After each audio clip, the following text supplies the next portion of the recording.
journey. We're so glad that you're here today. I'm just going to tell you a few things before we get going. The Church Center app, if you don't have it yet, you should get it because it's got a lot of really cool stuff on it, and you can make your life easier by having the Church Center app. So you can give on it, you can put in a prayer request, you can find out all things Journey on the app. So check it out, and really, if you haven't done it, put it on your list of things to do this week. Next up, Food Pantry, May 8th. So we got another week yet before Food Pantry, but we need the usual things like peanut butter, oatmeal, pasta sauce. We need canned vegetables and any other non-perishable food. So if you can donate to that, get in touch with us. You can find me on Facebook, Debbie VanderBaan on Facebook, and you can message me or you can text me if you have my number. That would be great because we always need more. Next up is Team World Vision. We're running the Global 6K. Did you know $50 provides clean water for a person for a lifetime? And I've been to Africa, I've seen it myself. The need is great. And now with COVID and everything else, a lot of stuff is just shut down and it has really hurt the nonprofit organizations. So if you can, Global 6K is May 22nd. It's going to be virtual, but maybe a few people are going to get together and do it. We'll see as we get closer to the date what things are like, but we're looking forward to that. And a lot of people here said, let's do a shorter distance, something shorter than a marathon or a half marathon. So here we are, we're going to do a Global 6K. So sign up at teamworldvision.org, teamworldvision.org. Find Team Journey, click on that Global 6K, and then find Team Journey and sign up. And you get t-shirts and swag and all that kind of stuff. So be a part of the movement and join us for that Global 6K. We are so glad you're here today. I'm sure Tim's going to tell us something cool today about seeing people, about noticing people, and we hope that you not just enjoy the message, but that you get something from it, something life-changing. As we get ready to worship here this morning, I was reading this week about Jacob, and Jacob is the guy who wrestled with God like all night, even with a dislocated hip. And this little devotion I was reading, it said, Jacob held on to God and he expected something to happen. So that is my prayer for you today, that you will hold on to God, that desperately clinging to God and expect something to happen today. So let's get ready to worship. We're glad you're here. Have you ever seen the wonder and the glitter of her sight as the eyes begin to open and the blindness meets the light? If you have so, say, I see the world in light, I see the world in wonder, I see the world in life, bursting in living color. I see the world your way, and I'm walking in the light. Have you ever seen the wonder in the air of second life? Having come out of the waters with the old one left behind. So say, I see the world in light, I see the world in wonder, I see the world in life, bursting in living color. I see the world your way, and I'm walking in the light. I see the world in grace, I see the world in gospel, I see the world your way, and I'm walking in the light. I'm walking in the wonder. You're the wonder and the wild, turning wilderness to wonder. If you have so, say, I see the world in love, I see the world in freedom, I see Jesus' way. You're the wonder and the wild.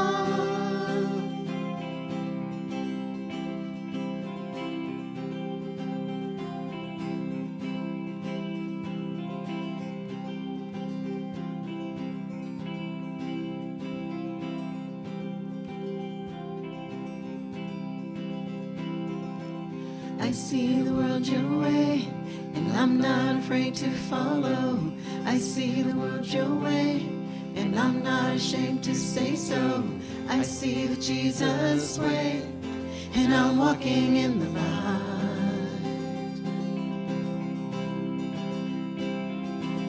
I see the world in light. I see the world in wonder. I see the world in life, bursting in living color. I see the world your way, and I'm walking in the light.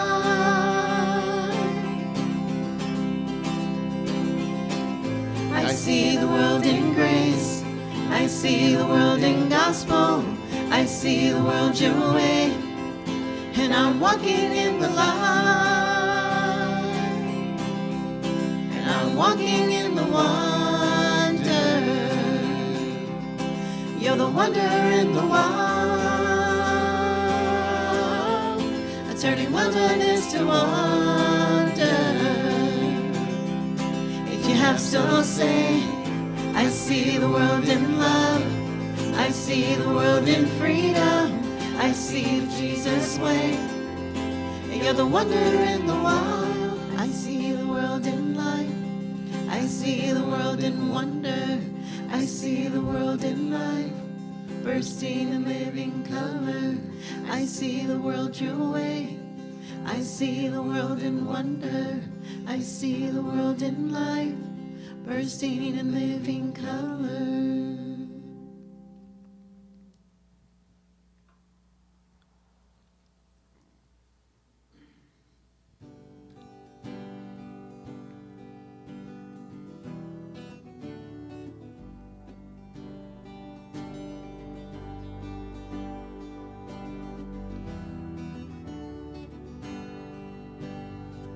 Who am I that the highest King would welcome me? I was lost, but he brought me in. Oh, his love for me. Oh, his love for me. Who the Son sets free, oh, it's free indeed. I'm a child of God. Yes, I am. Free at last, he has ransomed me. His grace runs deep. While I was a slave to sin, Jesus died for me. Yes, he died for me. Who the Son sets free, oh, it's free.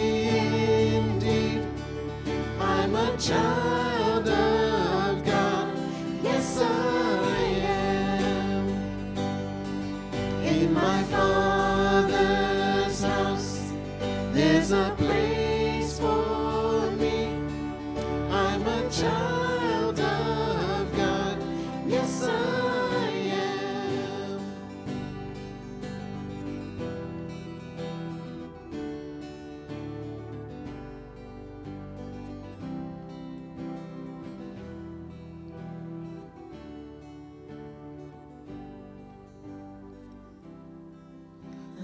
Chosen, not forsaken.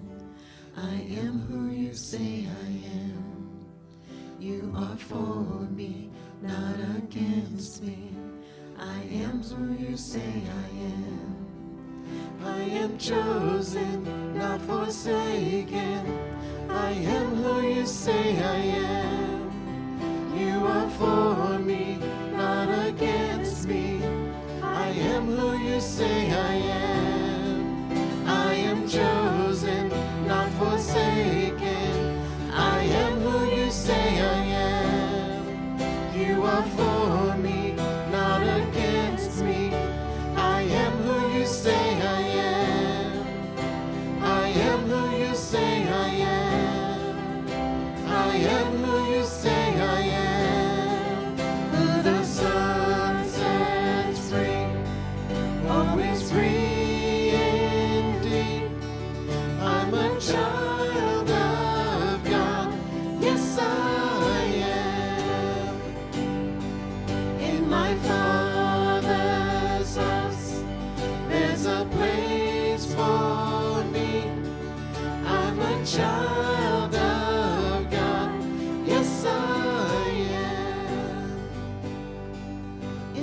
Father's house, there's a place for me. I'm a child of God, yes I am.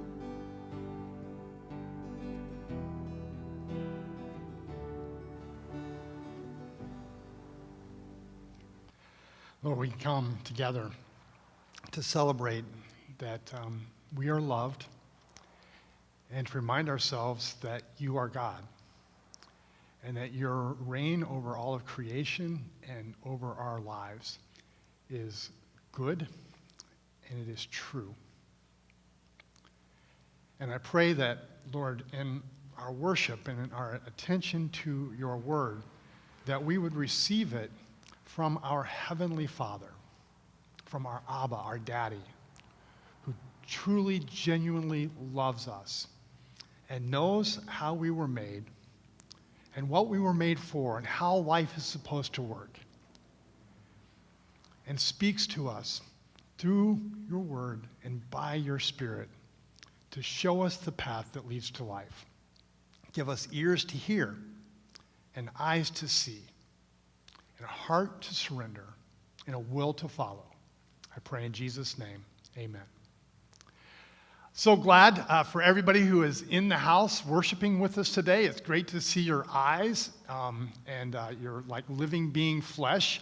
And also continue to celebrate all of you who are watching from different places all over the country and some Sundays even all over the world. It is great to be together however we're able to do that. One of the honors of my job, of my vocation, is that I get invited into people's lives at some of the most meaningful moments. That because of my calling and because of the place I have and the role I have in people's lives as a pastor, as a priest, being able to connect with people in those times and those seasons that are most important. And some of those are great moments. I mean, some of them are really cool moments. I get to be a part of, in a very meaningful way, in weddings and special celebrations in people's lives. And some of them are hard moments in really difficult and challenging situations. And I think among the holiest experiences that I have in that regard take place often in the context of people who are grieving the loss of a loved one.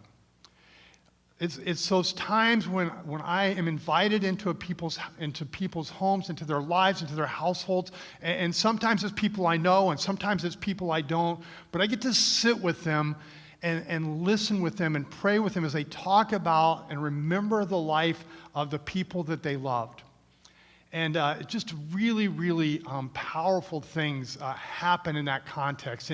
And one of the things that I've seen, and this has happened over and over and over again, especially when people are able to really trust it and be honest in the process, that people have a lot of things about the people that they love that they remember and they love and they're very excited about, but most of us have also things with people in our lives that we love that were hard. And they weren't, always really happy people, or maybe they were really stubborn sometimes, or maybe they were just really opinionated and had their way. And the kind of things that in the course of our lives, when we're living alongside of stubborn people or opinionated people, that are very annoying. But in those moments when we're remembering their lives, oftentimes we laugh about them. It's like we remember them with a sense of humor, and it's like, oh yeah, that was what we couldn't accept. We can in our loss. And I think sometimes we can be very careless with the people that we're living with while we're doing life together. In a way that when that life comes to an end and those days are over, that what we've been careless with in the days when someone was alive and with us, what we wouldn't give when they're gone to have just one more of those days. And I hear people say, if I could just have, just a little more time, that we could live life, even though they were stubborn, even though they were opinionated, even though their politics were all wrong, or I would just want more time. And here's the reality that all of us, I think, have to face at some level, that people aren't perfect, right? Right? People aren't perfect. In fact, people aren't even close to perfect. And I honestly, it's not even so important to me that, like in my own life, that people aren't perfect. I just wish that they would be more amenable to my agenda and my views and my perspective, right? And however imperfect they are, they're even less like agreeable to that. That we're on this journey, and in this series, we're talking about how it is that we love one another. And this morning, really, we're talking about how do we love imperfect people, and uniquely so when we ourselves are not perfect. How do imperfect people love one another? And the Apostle Paul, one of Jesus' first followers after, and most proficient in terms of the mission and the message of the church, carrying it forward. The Apostle Paul had a revelatory experience with Jesus on the road to Damascus, and he wrote to the church, and through the church to us today, in a passage that I want to read. This is from Colossians chapter 3, and he's giving us wisdom and counsel on how it is that we love one another when they're imperfect and we're imperfect. And he says this: therefore, as God's chosen people, holy and dearly loved, clothe yourselves with compassion, kindness, humility, gentleness, and patience. Bear with each other and forgive one another if any of you has a grievance against anyone. Forgive as the Lord forgave you. Paul says, bear with one another and forgive one another.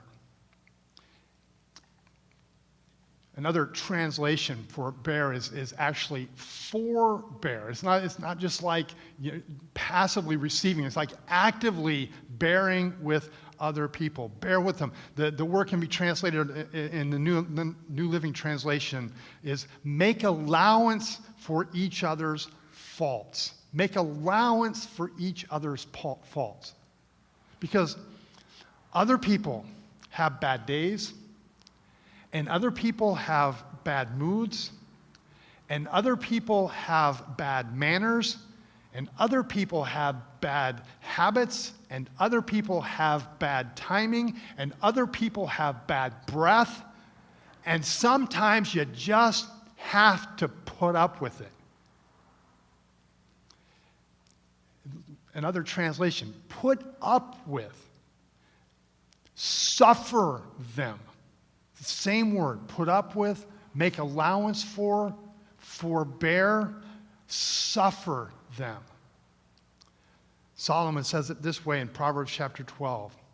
Fools show their annoyance at once, but the prudent overlook an insult. The prudent overlook an offense. The prudent overlook an annoyance. And bear with suggests that it's going to require something of us, doesn't it? Bear with. It's different than saying, for example, puppy with, right? Or otter with other people. Bear with, hey, it's going to be hard. It's going to be tough. It's going to be difficult. Do it anyway.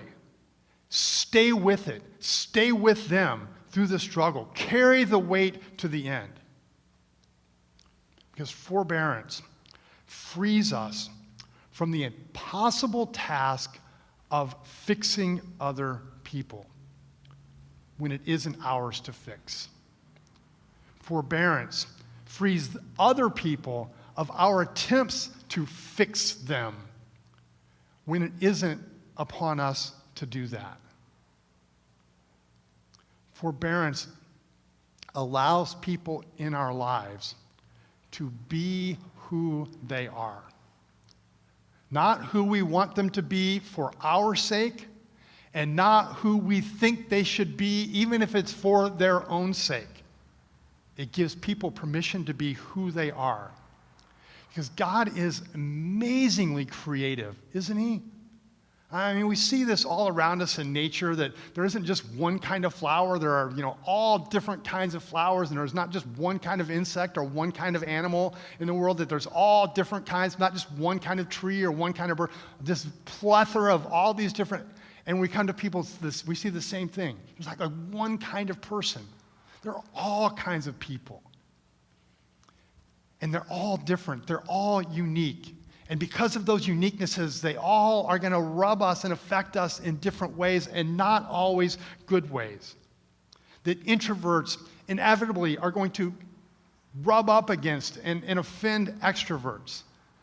That planners and free spirits are going to butt heads sometimes, and thinkers and dreamers are not going to be on the same timeline. They're going to have to figure out how to make their way through life together. And a sense of humor can be really helpful in this regard, right? If we cannot take ourselves so seriously sometimes and kind of just step back. And maybe if we can't do it in the moment, because sometimes the moments are really hard, at least maybe after the moment, we can step back and say, oh yeah, I remember that time. Wow, we really went off the rails there, didn't we? Right? To be able to laugh is to give people permission to be who they are right now. Forbearance gives people time and space to become who they will be. It gives people time to be. It's recognizing that they're not everything they're going to be today, and there are some things that are going to change, and there are some areas that God is going to work in their life and shave off some rough edges and stuff. But they're in a process, and they're on their way to some place and saying, I'm not asking you to be all that you're going to be. I'm accepting you as you are right now, giving you space to become who you're going to be. I'm on the precipice of celebrating with my wife nearly 34 years of blissful marriage. Next month, 34 years of blissful marriage. But they have not all been equally blissful. Right? I clear everything with my family before I talk about them, so they don't get surprised on a Sunday morning. And I made that statement to Deb last night, and she went, right? They have not all been equally blissful. And honestly, 4 of the less blissful of all of the blissful years were the 4 years that she was the athletic director at Mayfair High School. During those 4 years, we butted heads more times and in more ways and shapes and forms, and maybe especially early on with a greater intensity maybe than we had in all of our blissful years together. It was a tough season, and I look back at that time now, and recognizing that sometimes we were really we were suffering each other, right? But in retrospect, through that season, we became something other than what we were. And Deb became a more confident person in that season of her life.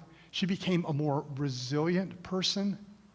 She became more focused in the sense that she kind of figured out some things that she didn't want to do with her life, and figured out some things that she did want to do with her life. She became something other as we bore with each other through that season.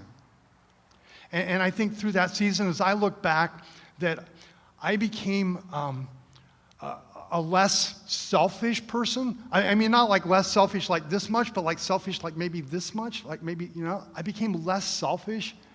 I became more committed to her passions and to her dreams for her life. And that for all of it, we got a pool out of it, because we saved all the money that she made and we bought a pool and put it in our backyard, right? We became different people because we bore with each other through the process.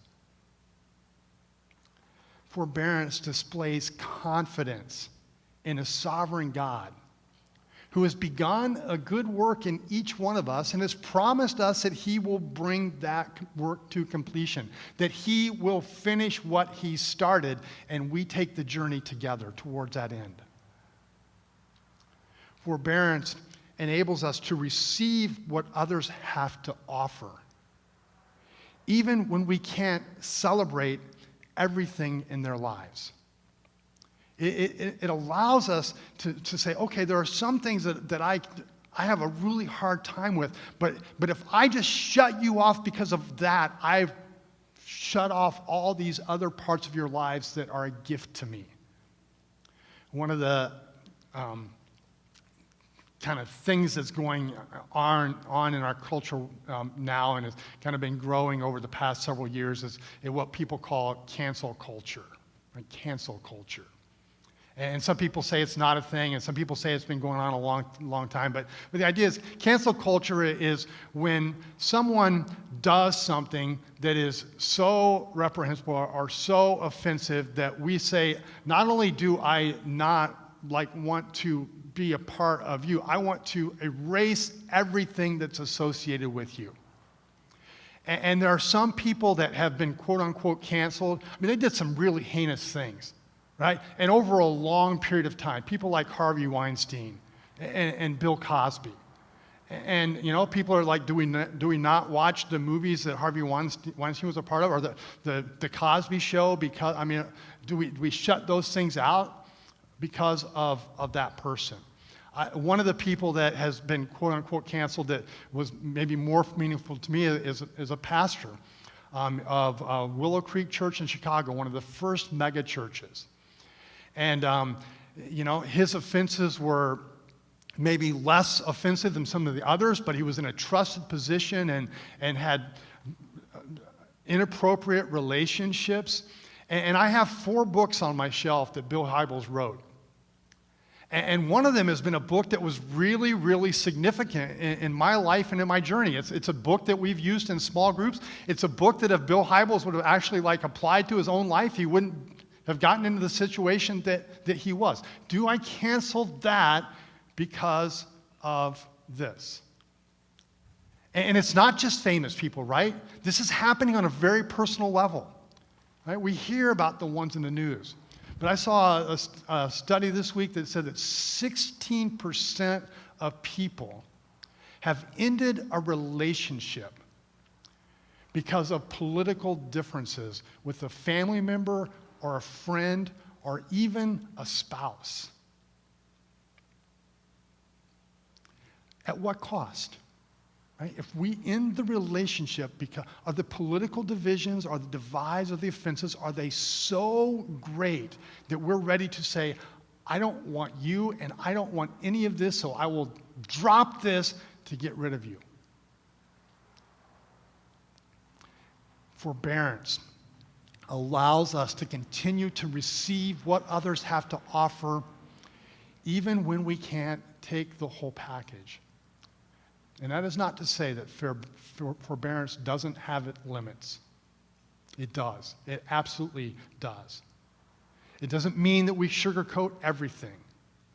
Proverbs chapter 12, Solomon says, an honest witness tells the truth, but a false witness tells lies.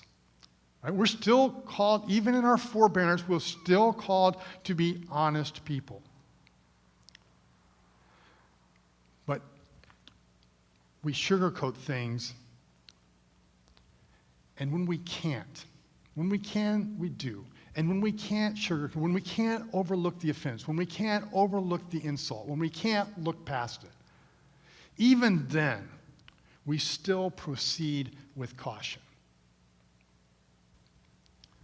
That even when we've come to our limits, that we still go forward carefully.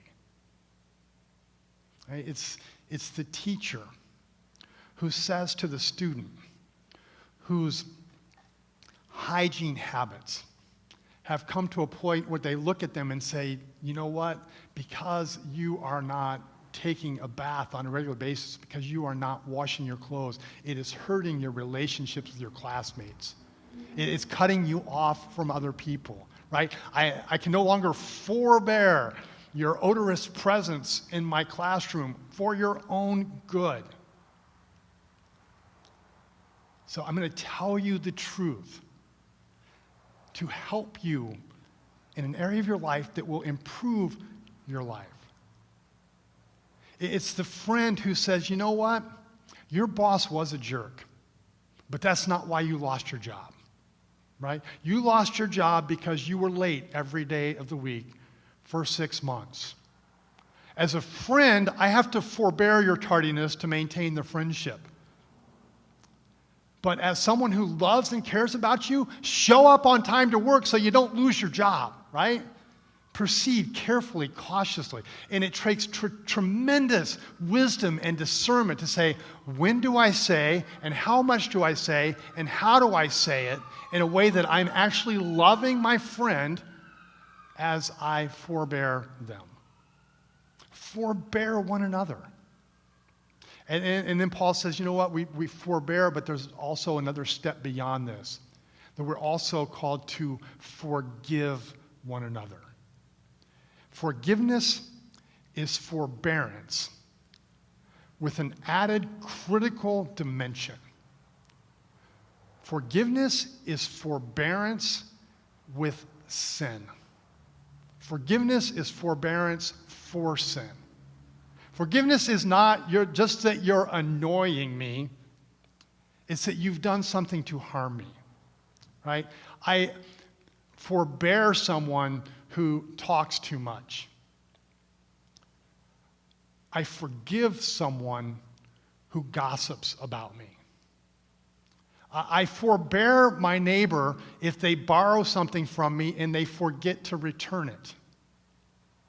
I forgive someone if they steal something from me. Forgiveness is forbearance with sin. Forbearance makes allowances. Forgiveness cancels a debt. Forbearance is hard. Forgiveness is costly. Forgiveness, by definition, is undeserved. Right? If someone deserves it, they don't need forgiveness. And if you find yourself saying, I'm not going to forgive you because you don't deserve my forgiveness, right? The only time you need to forgive someone is when they don't deserve it. It's the very core of what it means to forgive. And sometimes it comes to this, right? We have to ask ourselves, do I want to, will I forgive you? Because if I won't forgive you, I either have to forgive you and save the relationship or not forgive you and lose the relationship. Sometimes we have to answer, is it more important to me to be right? Or is it more important for me to be in relationship with you? In forgiveness, we forfeit the right to exact revenge. And we say, I'm leaving that to God.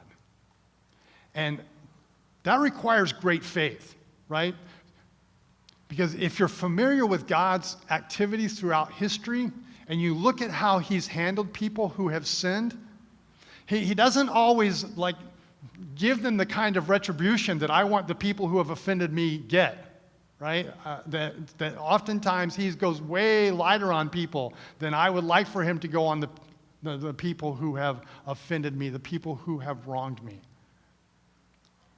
Jerry Sitzer, in his book, Love One Another, it's a source that I've used for this series, says, forgiveness forces us to let God be God so that his mercy and justice prevail in such a way that not only disciplines, but also restores. God is neither brutal nor indulgent. Only he knows how to punish sin without destroying the sinner.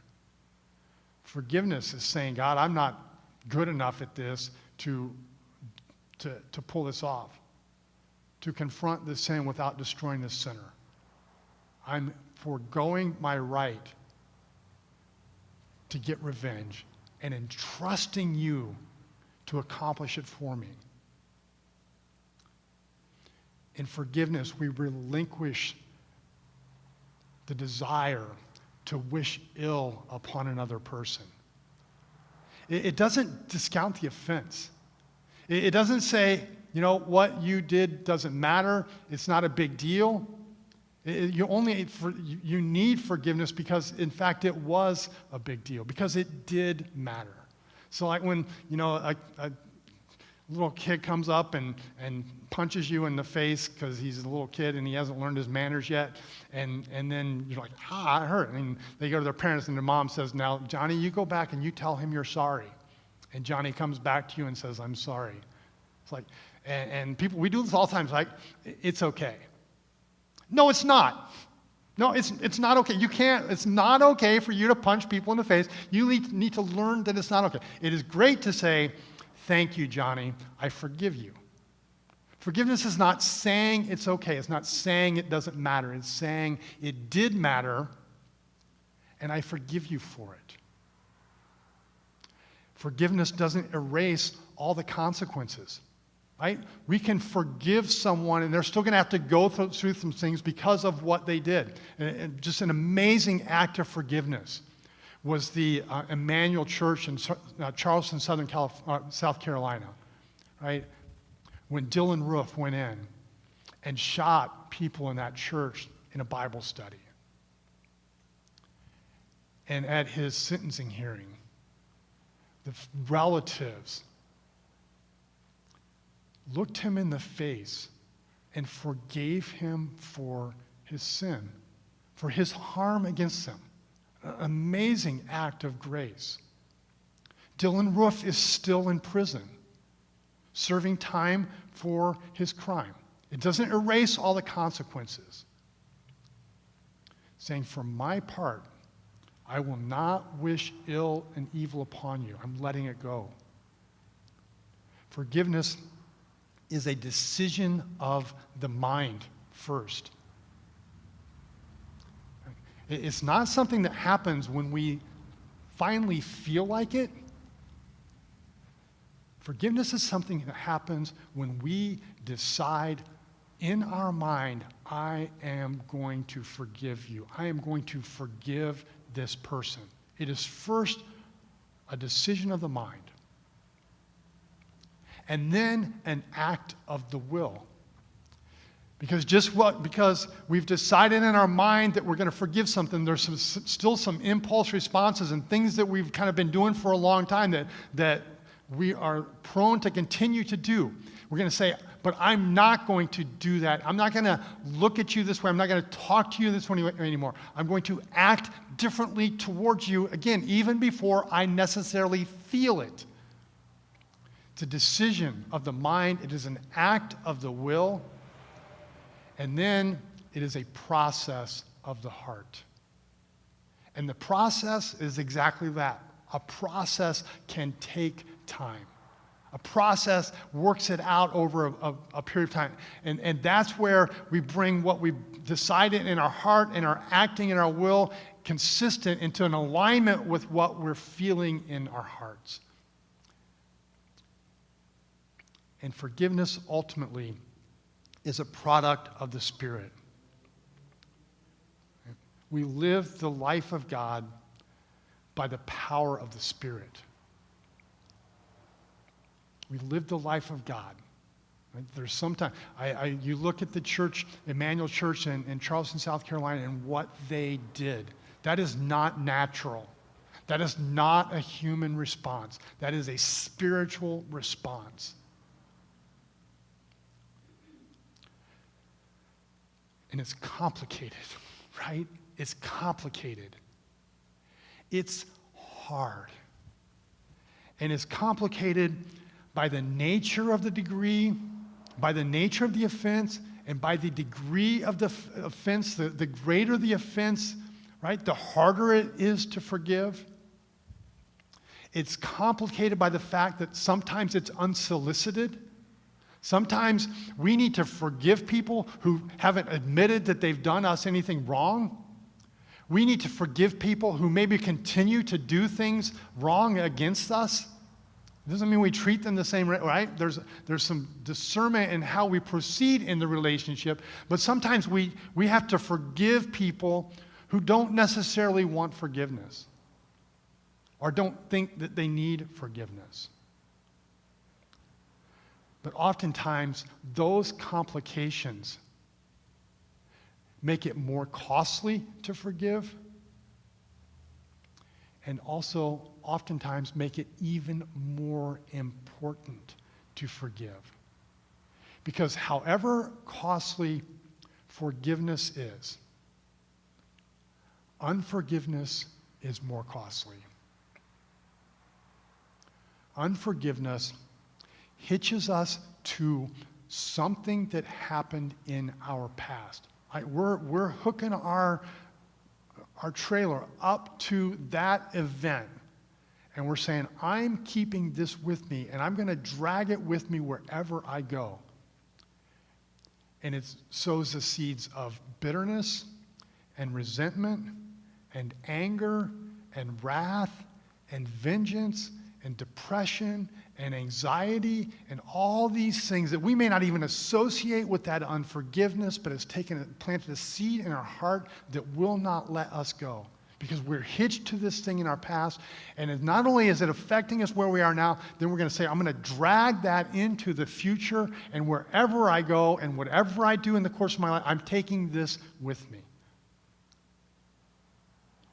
Unforgiveness is more destructive, harder, more costly, even than the heartache and the heartbreak and the hard work of forgiveness. How does it work, right? How do we forbear and how do we forgive? How does it get done? Paul, at the end of this passage that I read this morning, says this is it right here. This is how we do it. Forgive as the Lord forgave you. Do it like Jesus did for you. The relationship between being forgiven and extending forgiveness to other people is reiterated repeatedly throughout Jesus' ministry. In his teachings, when he taught his disciples to pray, forgive us our debts, forgive us our trespasses, as we forgive our debtors, as we forgive those who have trespassed against us. In Jesus' stories, right, he tells a parable of an unmerciful servant who had a debt that he owed, and he went to the person that he owed the debt to, and it was a great debt. And the person forgave his debt. And then he went to somebody who owed something to him, and it was a small debt. But he demanded payment and said, throw him in jail until he can pay his debt. And the story comes and tells the master, you forgave him this great debt. He had this small, and the master comes back and says, what the heck? Not exactly, that's paraphrasing, right? You've been forgiven so much. Do the same. Extend forgiveness to other people. Forgive as the Lord forgave you. Forgiven much. Jesus says of the woman who was tending to him, she loved much. Justice and mercy. Justice and mercy are central to God's nature. Both of them, justice and mercy. You see it at the very beginning of the story in Genesis chapter 3, after the fall, after Adam and Eve have sinned against God, right? Now it's not just forbearance, there's forgiveness involved. He doesn't destroy them on the spot. He has mercy on them. But there's also consequences that comes from that. They are removed from the garden. Not because he's like, I'm going to punish them for, it's like he had to remove them from the garden because there was a tree there that was a tree of life. And he said, now if you eat of the tree of life, you are going to live forever in your misery. I'm going to spare you that. You're going to die. Now, someday I'm going to make a way for you to have life after death, right? That's the story that's coming in Jesus. But there's both justice and mercy. You see that over and over again as you read through the Old Testament. And the nation of Israel, God's people, would rebel against him. And there would be punishment There would be judgment, and there would be mercy. And Jesus is God's final answer to both his justice and his mercy. In Romans chapter 3, Paul writes, God presented Christ as a sacrifice atonement through the shedding of his blood to be received by faith. He did this to demonstrate his righteousness in his forbearance. He had left the sins committed beforehand unpunished. He did it to demonstrate his righteousness at the present time so as to be just and the one who justifies those who have faith in Jesus. Paul says that while Israel was doing all of those things in the past, God forebore. I should have looked that up. Is that right? I don't know. He forebore their sins at the time because he was looking forward to the cross and the sacrifice that Jesus would make to cover their sin. And today for us, he looks backward to the cross and what Jesus did for the forgiveness of our sins as he forbears our brokenness and sinfulness. Jesus is our answer to living another way in a culture that is coming apart at the seams because we can't get along. It's justice and mercy. So I titled the message this morning, Practice for the Imperfect. Practice for the imperfect. And you can read this either way, and actually I want you to read it both ways, right? If you're imperfect, I'm giving you something to practice. And if you have imperfect people in your life, here's some tools to help you practice for living with them. It's how do we forbear and forgive one another. And it comes out of the things that we've talked about. First of all, recognize your own need.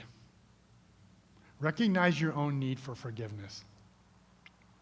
As I was working on this message this week, I kind of stopped for a minute and I thought, one of the times that I've really, really lost it was with somebody else. Like, just not just like bit my tongue or chewed my, or maybe said a word that I regretted. I mean, like really lost it with someone. And like out of the gate, I came up with three things. It's like there was that time, and there was that situation, and there was that time. And I kind of thought, 50 plus years, 3 times, that's not so bad, right? And then I thought of 4, and then 5 and 6, and then I got to 10, and then I got to 12, and I'm not quitting this game, right? Recognize your own need. Recognize how much you've been forgiven, how much other people have forborne you. Consider others' stories. Consider other stories. John Eldridge says you never really know someone until you know their story. And people have lived through a lot of difficult things that have shaped how they respond, just as we have, to situations and to relationships and to things that incite us and touch us the wrong way and confuse us or anger, right? Listen to other people's stories. Where are they coming from? What have they gone through? What's brought them to this place that they're reacting this way? I have realized for myself and have tried to help other people see that, right? If you have a response that is inconsistent with the provocation, like you're in a full-on rage and what really happened was a very small offense, it's probably not about this. It's probably about something that happened a long time ago that's, right? We discover those things as we listen to and learn other people's stories and our own stories. Consider other stories. Trust God. Trust God both for yourself. I have a list of things declarative statements that I say every day. And one of them is this: the one who began a good work in you will bring it to completion. I'm reminding myself every day, God's not finished with you yet. I know you blew it. I know that didn't go the way God's not done with you yet. And trust God for the person that you're forbearing, right? That God is not finished with them yet. And we can walk with them through the journey. And then extend grace. Extend grace. And it's going to take a decision, right? A decision that we make in our mind that I am going to forgive. And then an act of the will. Because I'm forgiving, I'm now going to act differently towards this person in these ways. And I'm going to trust that out of this decision that I'm making and out of the actions that I'm taking, that God is going to bring my heart over time into alignment with the decision and with the actions. And I recognize, even as I say that it is going to take an act of God for that to happen in my life with this person in this situation. And that's exactly what you have, right? That's exactly what God has offered us. An act of God, the Spirit of God living in us to transform our hearts and to change our minds and to bend our wills according to his purposes. It's exactly what he's doing for us. There was a stage in my life where there were, I think, a few people around me that were forbearing me, and I was forbearing to an unusual extent from my experience in life. They were putting up with me, and I was putting up with them. And it was a hard time. But I remember, even in that season, just constantly reminding myself, one day, right, there's going to be a great banquet in the kingdom. And these are people who love God. These are people who are seeking to walk with him and follow him, and we're putting up with each other, but we're going to be together in the banquet, and we're going to see each other, and we're going to understand their stories, and they're going to understand my stories, and see where we were coming, and we're going to love each other. We're not liking each other very much right now, but we love one another, so we forbear one another, and we forgive one another, knowing that there is this glorious future, and we're going to be together, and it's going to be good.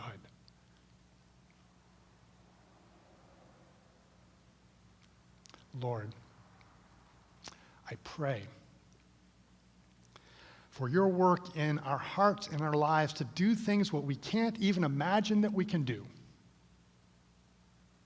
And the things that matter most are the people.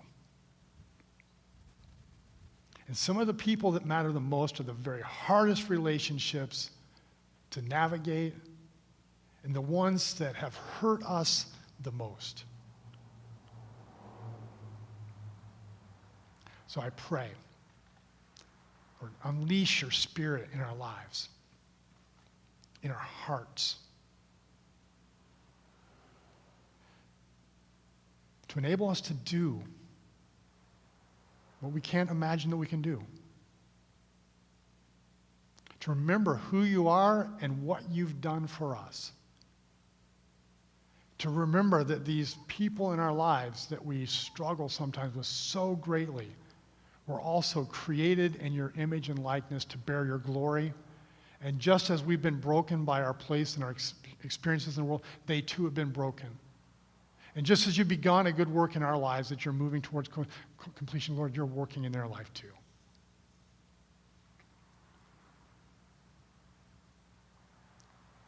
To forgive, Lord, as we've been forgiven. I pray in Jesus' name, amen. If you missed the beginning of the service, the announcements for the life of the journey were played in a video at the very beginning. If you missed it, go back. If you're watching on Facebook, it's going to be about 10 minutes into the video after those opening slides and everything. Check out the announcements there. If you're watching on YouTube, it's going to be right at the beginning. But we want you to know what's going on, and we don't want to rehearse everything that you've already seen if you have. So go back and watch that again. Really important stuff. And I'm going to ask our audio people to play our live, not live music, because our singers are not singing in person because we're not spreading germs that way. It's one of the great super spreaders of activities in church life, so we're sacrificing in that area. So, closing song, and I'll do our benediction.